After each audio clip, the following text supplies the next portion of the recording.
आपके पास भी कोई ईमेल या लिंक आता है क्लेम करते हुए कि आपने लॉटरी में पैसे जीते हैं? क्या आपके पास भी क्रेडिट कार्ड वेरिफिकेशन के लिए कॉल आता है? क्या आपको भी कभी फिशिंग का शिकार होना पड़ा है?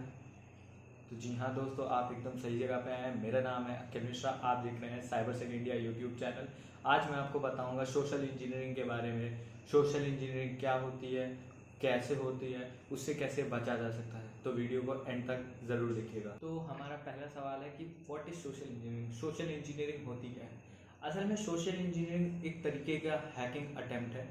इसमें होता क्या है, हम किसी बंदे को या किसी ऑर्गेनाइजेशन के किसी एम्प्लॉय को मैनिपुलेट करते हैं, उसे उसका भरोसा जीतते हैं ताकि हम उसकी या उसके ऑर्गेनाइजेशन की कोई पर्सनल कॉन्फिडेंशियल इन्फॉर्मेशन ले सकें और इन्फॉर्मेशन के बाद हम उस टारगेट को डिस्ट्रॉय कर सकते हैं या उसमें मैलिशियस एक्टिविटी यानी कि इलीगल एक्टिविटीज़, उनके अकाउंट से डेटा चुराना जैसे काम कर सकें। सोशल इंजीनियरिंग पूरी तरीके से इलीगल है और इसके शिकार बड़ी बड़ी कंपनी हुई हैं। हाल ही में एक बार ट्विटर के कुछ बड़े लोगों के अकाउंट्स हैक हुए थे, उसमें भी जाहिर किया गया था, तो किसी अंदर के एम्प्लॉय द्वारा ही वो कराया गया था, तो वो भी एक सोशल इंजीनियरिंग का अटेम्प्ट है। जॉन मैकेफे एंटीवायरस, आपने नाम सुना होगा, उसके फाउंडर का कहना है कि 70% हैकर सोशल इंजीनियरिंग का इस्तेमाल करते हैं और वो 70% हैकर इंटरमीडिएट होते हैं, लेकिन जो हमारे एडवांस हैकर होते हैं यानी कि बहुत ही ज़्यादा चालू हैकर या बहुत ही ज़्यादा अच्छे हैकर, वो 90% सोशल इंजीनियरिंग का ही प्रयोग करते हैं। आखिर क्यों सोशल इंजीनियरिंग का इतना ज़्यादा प्रयोग किया जाता है? क्योंकि सीधी सी बात है, किसी इंसान का भरोसा जीतना, उसकी क्यूरियोसिटी को ख़त्म करना काफ़ी आसान है कि हम किसी कंप्यूटर की वल्नरेबिलिटी या किसी कंप्यूटर सिस्टम में या किसी नेटवर्क में एक लूप होल ढूंढें। इस कारण सोशल इंजीनियरिंग हमारा हैकरों का सबसे फेमस हथियार बन जाता है। सोशल इंजीनियरिंग 5 तरीके की होती है, जिसमें का पहला स्टेप मैं आपको बताता हूँ जो है विशिंग का। विशिंग मतलब वॉइस ओवर फिशिंग। अभी मैं आपको आगे फिशिंग के बारे में भी बताऊंगा। विशिंग में एक्चुअली होता क्या है, एक हैकर या मैलिशियस एक्टिविटी परफॉर्मर यानी कि जिसके इंटेंशंस खराब हैं, वो क्या करेगा, आपको कॉल करेगा। कॉल करके क्या करेगा, आपका मोबाइल नंबर वेरीफाई करना है, आपकी क्रेडिट कार्ड डिटेल वेरीफाई करना है या आपने लॉटरी जीत ली है। उससे वो करेगा क्या, पहले आपको बताएगा, ताकि वो आपके दिमाग के साथ खेलेगा। पहले आपको बताएगा आपने जीता है, आप खुश हो जाओगे कि हाँ, कोई मुझसे कहे, अभी मेरी ही बात है, कोई मुझसे कहे कि मुझे 1 लाख रुपए लॉटरी लगी है, तो मेरा भी दिमाग हो जाएगा कि हाँ चलो मुझे पैसे चाहिए। तो वो हैकर पहले आपका विश्वास जीतेगा, उसके बाद आपसे कहेगा कि आप अपनी डिटेल्स वेरीफाई कराइए। उसमें आपके क्रेडिट कार्ड डिटेल्स या कोई भी डिटेल्स मांगेगा, उसे वेरीफाई कराते ही वो कहेगा कि आप ठीक है, थोड़ी देर में आपके पास पहुंच जाएगा।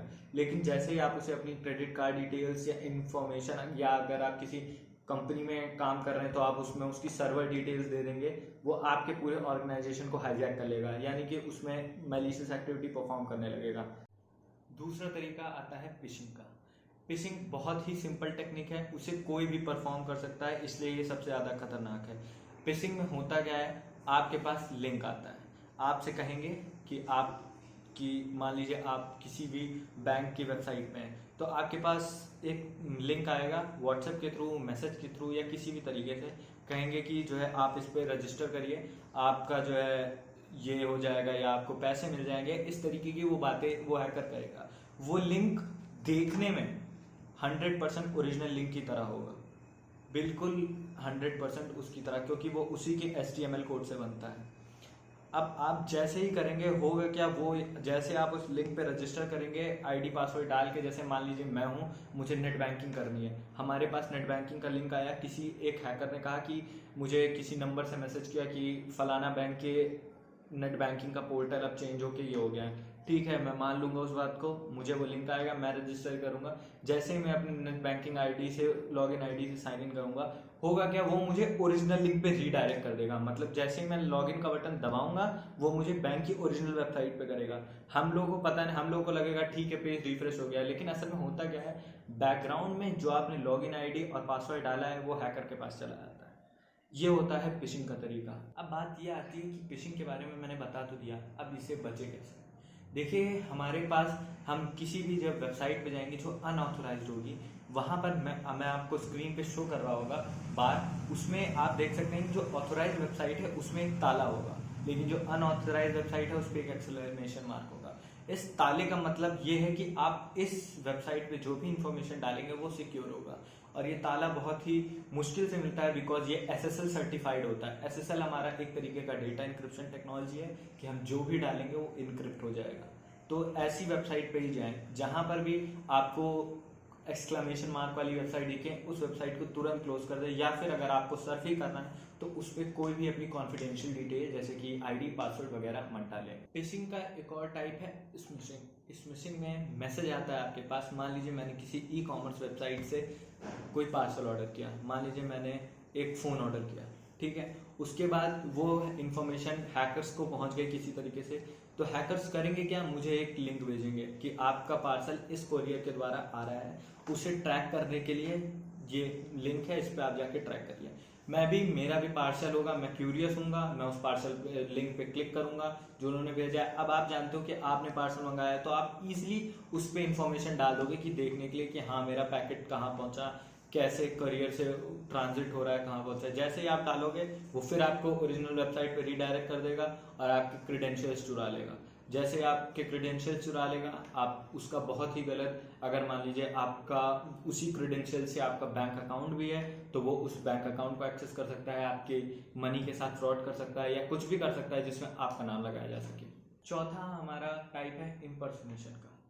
इम्पर्सोनेशन में होता क्या है, हम बहरूपिया की तरह काम करते हैं। मान लीजिए कोई हैकर है, किसी बिल्डिंग में जाना चाहता है, उसके पास उतना एक्सेस नहीं है, तो वो क्या करेगा, उस बिल्डिंग के गार्ड से कहेगा मैं यहाँ का जनरल मैनेजर हूँ या मैं यहाँ का कुछ भी हूँ। तो जब आप किसी लोअर पोस्ट पे होते हैं और आपसे कोई कह दे मैं जनरल मैनेजर हूँ, तो बेसिकली लोग अपनी नौकरी बचाने के लिए उनसे ID नहीं मांगते, तो वो उसमें घुस जाएगा। इसे हम कहते हैं इम्पर्सोनिफिकेशन यानी बहरूपियापन।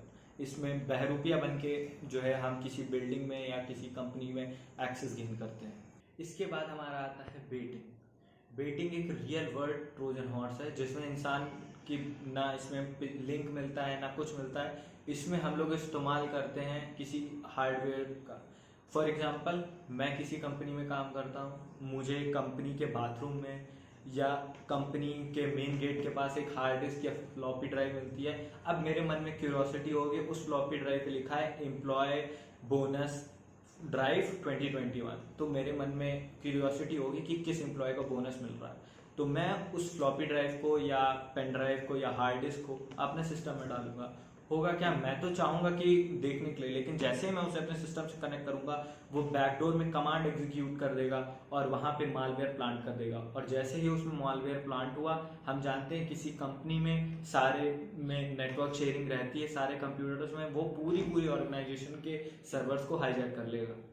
इसलिए इसका बचने का सबसे अच्छा तरीका है कि हम किसी भी ऐसी ड्राइव को ना उठाएं, अपने सिस्टम पे लगाएं नहीं, या फिर अगर हमें बहुत ज़्यादा क्यूरियोसिटी है उसे लगाने की तो ऑटो रन को हम डिसेबल करके चलाएं, ताकि बिना हमारे क्लिक किए या बिना हमारे किसी चीज़ को एक्सेस किए वो अपनी जो ड्राइव है अपने आप से काम कर कर उसमें बैकडोर में कमांड एग्जीक्यूट ना कर सके। 2016 में एक रिसर्च हुई थी यूनिवर्सिटी ऑफ कैलिफोर्निया में, उसमें उन्होंने 297 पेन ड्राइव्स अपने कैंपस के आसपास गिरा दी जो कि इन्फेक्टेड थी मैलिशियस सॉफ्टवेयर से। उसमें से 290 ड्राइव्स यानी 290 पेन ड्राइव्स यानी कि 98% पेन ड्राइव्स को लोगों ने उठाकर अपने सिस्टम पे लगाया था, क्योंकि उस पर लिखा था एम्प्लॉय सैलरी रिपोर्ट या रिजल्ट ऑफ Q1, ऐसी चीज़ें। तो इससे ये हमें साफ पता चलता है कि जो हमारा बेटिंग है वो बहुत आसान है, इसलिए कभी भी ऐसी ड्राइव्स को उठाकर अपने सिस्टम में ना लगाएं। एक आखिरी टेक्निक है हमारी सोशल इंजीनियरिंग की, वो है क्विड प्रो क्यो। इसका मतलब होता है समथिंग फॉर समथिंग। मान लीजिए आप किसी एक ऑर्गेनाइजेशन में काम करते हैं, हैकर उस ऑर्गेनाइजेशन में फ़ोन लगाएगा कि आपके सिस्टम में कोई टेक्निकल फॉल्ट है, वो बोलेगा मैं टेक्निकल सपोर्ट से बोल रहा हूँ, और मान लीजिए लक बाय चांस वो किसी ऐसे बंदे को फ़ोन लग भी जाता है जिसके जेन्युइनली कंप्यूटर सिस्टम में कोई प्रॉब्लम हो, तो हैकर उसे कहेगा आप ये स्टेप्स फॉलो करिए। अब मेरे सिस्टम में मान लीजिए मैं हूँ, मेरे सिस्टम में कोई प्रॉब्लम है, तो मैं उस हैकर से कहूँगा कि हाँ मेरे सिस्टम में जेन्युइनली प्रॉब्लम है, वो मुझे कुछ कमांड्स बताएगा।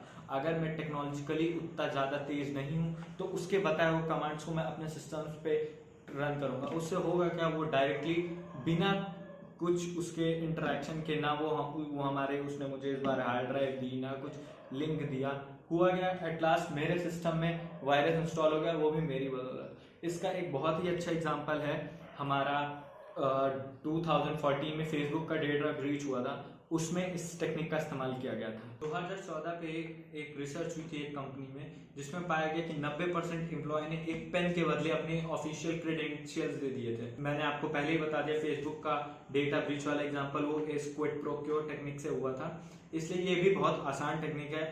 ये इसका समझ लीजिए एक सिंपल सा मतलब है hit and trial. Hacker try करेगा, अगर वो लग गई प्रॉब्लम तो आपका सिस्टम ब्रीच हो जाएगा। इसीलिए इससे बचने का तरीका, अगर आप किसी ऑर्गेनाइजेशन में काम कर रहे हैं या किसी आपके पर्सनल कंप्यूटर में भी हुआ है, तो सबसे पहले जेन्यूनली कंप्यूटर को, जैसे कि मान लीजिए मेरा लैपटॉप एचपी का है, तो एचपी के कस्टमर सपोर्ट को फोन कीजिए, ना कि किसी ऐसे यूट्यूब पे ट्यूटोरियल ना देखिए। बिकॉज आजकल हैकर्स करते क्या है, वो आपको खूब सारे यूट्यूब पे ट्यूटोरियल दे देंगे, आप उन्हें करेंगे उस प्रोग्राम को, लेकिन असल में आजकल बिटकॉइन का जमाना है और हैकर्स आपके कंप्यूटर के थ्रू अपने लिए बिटकॉइन माइन करेंगे, और बिटकॉइन माइन करेंगे तो आपके कंप्यूटर की परफॉर्मेंस काफी ज्यादा इफेक्ट होगी।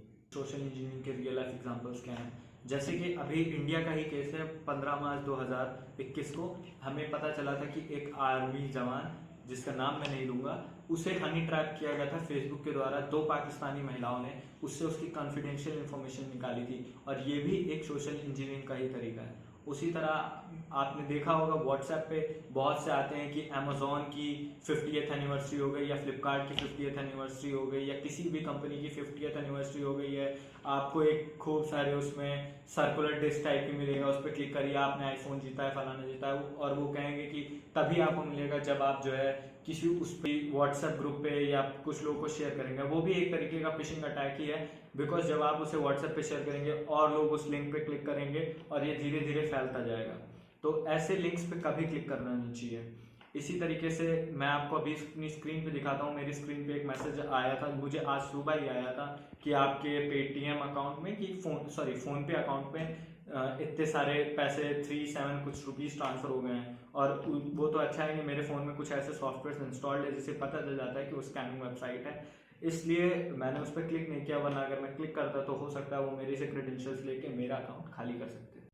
अब मैं आपको बताऊंगा life cycle of social engineering, मतलब एक हैकर क्या सोचता है, उसकी विचारधारा क्या होती है किसी सोशल इंजीनियरिंग अटैक को परफॉर्म करने से पहले। सबसे पहले वो अपने विक्टिम की इंफॉर्मेशन गैदर करता है। मान लीजिए मैं हूँ या आप हैं, आपको कार पसंद है, तो वो क्या करेगा, हैकर आपको टारगेट करना चाह रहा है तो आपके एरिया ऑफ इंटरेस्ट को बताएगा। आपको लैम्बोर्गिनी बहुत पसंद है तो आपको फ़ोन करेगा जब वो इन्फॉर्मेशन गैदर करके कि हाँ इस बंदे को लैम्बोर्गिनी पसंद है, ये इन गाड़ियों में घूमता है या ऐसे ऐसे काम करता है, तो वो उससे पहले इन्फॉर्मेशन गैदर करेगा। उसके बाद उसका होगा दूसरा step, engagement with the victim. वो आपसे इंगेज करेगा, हो सकता है ओवर फेसबुक इंगेज करे या किसी सोशल मीडिया वेबसाइट से इंगेज करे या फिर कॉल से इंगेज करे। वो बताएगा कि हाँ मैं आपको ये गाड़ी दिला सकता हूँ और क्या नाम है, बहुत ही रेट पे आप ऐसे। उसके बाद जब आपको उस पर भरोसा हो जाएगा, वो आप उसका ट्रस्ट वो जो है आपका गेन कर लेगा, उसके बाद उसका आता है अटैकिंग फेज। अटैकिंग फेज में वो आपसे आपके डॉक्यूमेंट मांग सकता है, गाड़ी के नाम पे बैंक वेरिफिकेशन डिटेल्स मांग सकता है, ये सब डिटेल मांग सकता है। उसके बाद वो धीरे उसका फोर्थ स्टेप, जैसे उसने अटैक कर लिया उसको अपना काम हो गया, वो फोर्थ स्टेप उसका होता है धीरे धीरे, एकदम से नहीं, धीरे धीरे अटैकर जो है हमारा विक्टिम से दूर जाता है। मान लीजिए कि मैंने किसी गाड़ी क्लिक किया, तो अब मैं अटैकर को जब फोन करूंगा तो वो मेरा कॉल कट करेगा या धीरे धीरे मुझसे कॉन्टैक्ट तोड़ देगा, जिसके कारण 90% फिशिंग अटैक विक्टिम्स को पता ही नहीं चलता है वो फिशिंग के शिकार है। मेरी वीडियो का लास्ट पार्ट कि हम कैसे इस सोशल इंजीनियरिंग या फिशिंग अटैक्स इन सबसे बच सकते हैं। तो सबसे पहली बात है, अगर आपको ईमेल्स खूब ज़्यादा स्पैम आते हैं तो अपने स्पैम फिल्टर को हाई पे सेट कर लें, या अपने ईमेल को डकडकगो से सिंक कर लें। डकडकगो हमारी एक बहुत ही अच्छी प्राइवेसी को लेकर बनाया गया वेब सर्च इंजन है, वेब सर्च ब्राउजर है आई थिंक। उसका एक फीचर है @duck.com। अगर आप उसको अपने ईमेल के साथ अटैच कर लेंगे तो जो भी हमारा जो स्पैम मेल्स होंगे, जो फ्रॉड मेल्स होंगे, वो अपने आप फिल्टर हो जाएंगे और आपको सिर्फ जेन्युइन मेल मिलेंगे। दूसरा, रिसर्च द रिसोर्सेज, यानी कि जो भी आपको मेल आए हैं उनसे पहले रिसर्च करें कि हाँ मान लीजिए किसी अटैकर ने कोई बंदा बन के फ़ोन किया, तो आप पहले जानें कि असल में ऐसा कुछ है, उसकी इन्फॉर्मेशन वो जो कह रहा है वो सत्य है। इसके लिए आप गूगल का इस्तेमाल कर सकते हैं या अपने आसपास के लोगों से पता कर सकते हैं। तीसरा तरीका बचने का, don't download the files you don't know. ऐसी किसी भी फाइल को किसी भी ईमेल के लिंक से या किसी भी कंप्यूटर, मान लीजिए लोग आजकल टॉरेंट का इस्तेमाल करते हैं मूवी डाउनलोड करने के लिए, जो कि बिल्कुल इलीगल है, लेकिन आप इन सब चीज़ों से अवॉइड करें। भले आपको पैसा देना पड़े किसी मूवी को देखने के लिए, हॉल में देख लें, लेकिन उस चीज़ों से बचें। क्योंकि एक बार आप किसी वेबसाइट से, मान लीजिए फॉर एग्जांपल टॉरेंट से हम कोई वीडियो डाउनलोड करते हैं, उसके साथ खूब ज़्यादा मैलिशियस सॉफ्टवेयर या मालवेयर आ सकते हैं। आप 250 रुपये बचाने के चक्कर में अपना हज़ारों का सिस्टम और बहुत ही मोस्ट इंपॉर्टेंट डेटा उस चक्कर में खो सकते हैं। साथ ही साथ अगर आपको कोई ईमेल आता है कि आपने बहुत बड़ा प्राइज़ जीता है कि और ये कर लिया, और आपने मान लीजिए किसी भी कंपनी में रजिस्टर ही नहीं किया कि मुझे मिल जाए, जैसे कि मुझे परसों मेरे फ़ोन पे ईमेल आया था कि आपने कैस्ट्रॉल की तरफ से जो है कार में पेट्रोल भराते वक्त इतने का वाउचर जीता है परसों, बल्कि मुझे कार चलानी आती नहीं है। तो इसका साफ साफ मतलब है कि वो जो है स्कैम है, उस पर क्लिक ना करें। साथ ही साथ अगर आपके पास कोई ईमेल आता है जो आपसे वेरिफिकेशन के नाम पे रिक्वेस्ट मांगता है, तो उस पर कभी क्लिक मत करें, क्योंकि 90% वेरिफिकेशन जो कि आप करेंगे कि बैंक डिटेल वेरीफाई कराइए, अपना मोबाइल नंबर वेरीफाई कराइए, तो ये सब चीज़ें एक फ्रॉड है, इस पर बचें।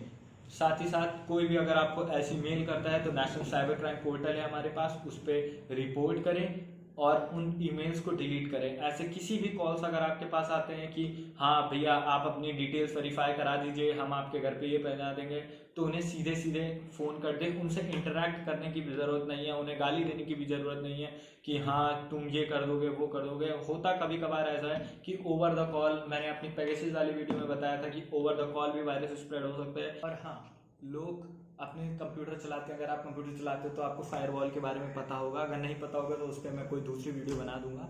लेकिन कभी भी 90% कोई ऐप आपसे फायरवॉल का एक्सेस नहीं मांगती है। और अगर कोई फायरवॉल का कोई ऐप है आपके कंप्यूटर में या लैपटॉप में जो फायरवॉल से एक्सेस मांगे कि मुझे फायरवॉल से पास होने दीजिए, तो उसको कम से कम ट्रिपल चेक ज़रूर कर लें, बिकॉज विंडोज़ फायरवॉल आपको ऑनलाइन मैलिशियस एक्टिविटी से बहुत ज़्यादा प्रिटेंड करती है, और इसमें अगर आप एक्सेस दे देंगे तो आपके डेटा का बहुत बड़ा लॉस हो सकता है। एट लास्ट इसका सबसे अच्छा तरीका है कि आप सतर्क रहें। अगर आप सतर्क रहेंगे तो आपके साथ ऐसी कोई नहीं हो पाएगी। अगर होती है, अगर ऐसी कोई एक्टिविटी, आपका पैसा चला जाता है, तो नेशनल साइबर क्राइम पोर्टल है, अपने नज़दीकी पुलिस स्टेशन में जल्दी से जल्दी इस क्राइम को रिपोर्ट करें। तो दोस्तों, अगर आपको इस वीडियो से कोई इन्फॉर्मेशन या वैल्यू मिली हो तो इसे लाइक करें, अपने दोस्तों के साथ शेयर करें, क्योंकि नॉलेज बांटने से बढ़ती है। और ऐसी ही अपडेट्स के लिए और वीडियोस के लिए इस चैनल को सब्सक्राइब करें। और दोस्तों, जैसा कि हम सब जानते हैं इस समय टोक्यो ओलंपिक्स चल रहे हैं, तो मेक श्योर कि आप अपने कंट्री के, हमारे देश भारत के जितने भी एथलीट्स हैं उनको सपोर्ट करें। बिकॉज हम अगर ग्राउंड लेवल पे उनकी मदद नहीं कर सकते, तो अगर हम उन्हें सपोर्ट करते हैं तो उनके लिए बहुत बड़ी बात होती है। इसी के साथ मैं आपसे अलविदा लेता हूँ। नमस्कार दोस्तों, जय हिंद।